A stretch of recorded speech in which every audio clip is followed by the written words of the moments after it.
iOS 27 is here, and like always, Apple added some new features that they didn't really mention during the event.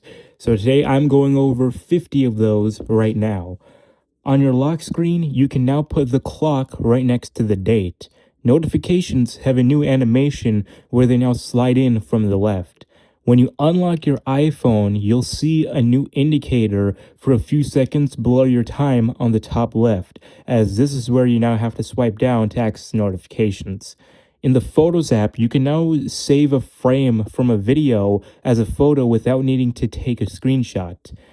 The Wallet app now has a new Create a Pass feature that allows you to create a custom pass of whatever you want, including using visual intelligence to have it create a pass for you.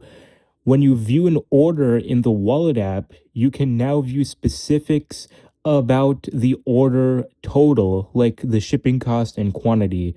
When you buy something online using Apple Pay, there's this all new UI. The Weather app has a new Conditions tab that allows you to see the temperature, precipitation, and wind more easily. The Weather app also has highlights, which allow you to get quick weather summaries. When you copy something from your clipboard, instead of needing to open the copy paste UI, you'll just be given the option to paste whatever you just copied right above the keyboard. You can now set separate volume levels for your ringtone, alarms and timers, and alerts and system sounds. Apple has added a new dedicated app for the Apple TV remote, rather than needing to dig through the control center to find it. If you tint liquid glass using the new slider, even third-party apps that haven't been updated will automatically see the change.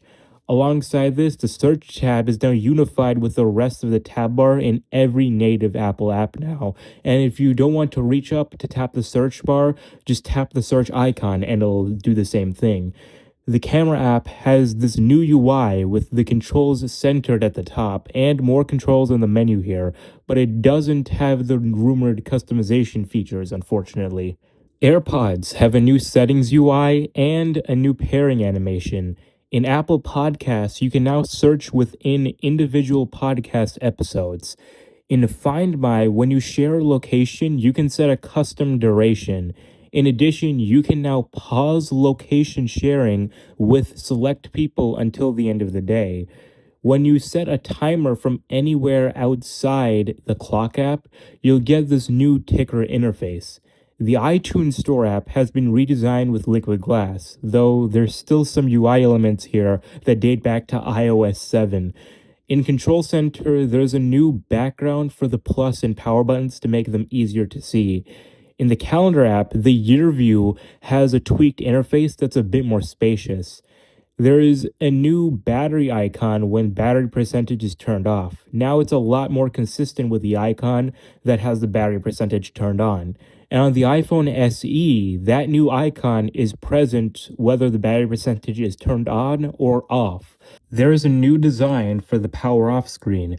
There's also a new on-device recovery mode. When you power off your device, you can press and hold the side button to load up into a new recovery options. It works similarly to recovery mode on Apple Silicon Macs.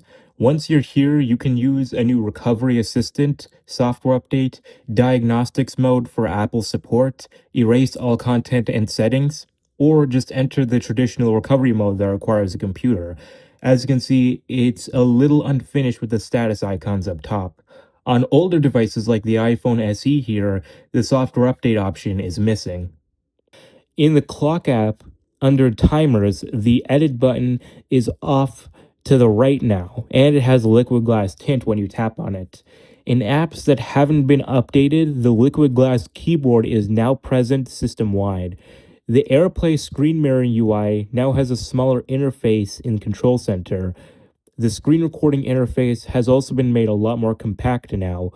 A new feature called Connectivity Assist has been added, where it can use cellular data to assist with Wi-Fi. The Action Button UI now has a darker interface. In Settings, Display and Brightness, and Appearance are now separate pages. Under the Appearance page, Reduce Motion has been moved over there. And in many settings pages, there's an option to view more in accessibility settings. When setting up backtap, the options are a lot more organized rather than needing to be in this very complicated list. Also, in Backtap, there is a new option to use an alternate model, which allows you to use a new Backtap algorithm that's a lot more accurate. In privacy and security, there's a new impersonation risk detection option, which allows apps to request signals from Apple to help detect if your device or account shows signs of being involved in an active scam. In date and time, you have a lot more options, including the ability to toggle setting the time automatically.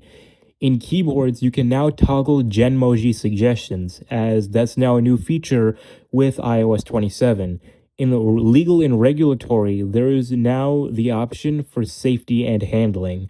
In Wi Fi settings, you can now see what Wi Fi type is your specific network, in this case being Wi Fi 6. In Siri and under the ChatGPT extension, you can now customize the ChatGPT voice to your liking. In the health app, there is a new design for the health categories that's a lot bolder and more colorful. In Apple News, there is now a cell background for each of the channels you're following, rather than having them blend in with the background. Find My has a new UI with a liquid glass tab bar now, and when you tap on an item in Find My, you have quick access to ping your device and get directions. You can get access to the other controls with this button here. Shortcuts has a new UI that removes the bottom tab bar and replaces it with a new shortcut option that launches you into the shortcuts generator. You can still access the gallery and automation in a separate tab. In voice memos, the metadata up top is now smaller, giving you more room for your waveforms. In contacts and phone, there's a new design for the contact posters. And finally, in freeform, your freeform boards now support dark mode. So there you go, 50 hidden features in iOS 27 that Apple didn't tell you about, summarized in just about 6.5 minutes. And that's not even touching Siri AI. Almost everything I mentioned here works on every single device supported by iOS 27, going as far back as the iPhone 11, evidently enough. I'll have a separate video on Apple Intelligence and Siri AI, but for now, this is everything that everyone is getting, and there's still a lot more to uncover, a lot more that I couldn't fit in this one video. Let me know what you think about all of these changes and which one is your favorite. Let me know in the comments.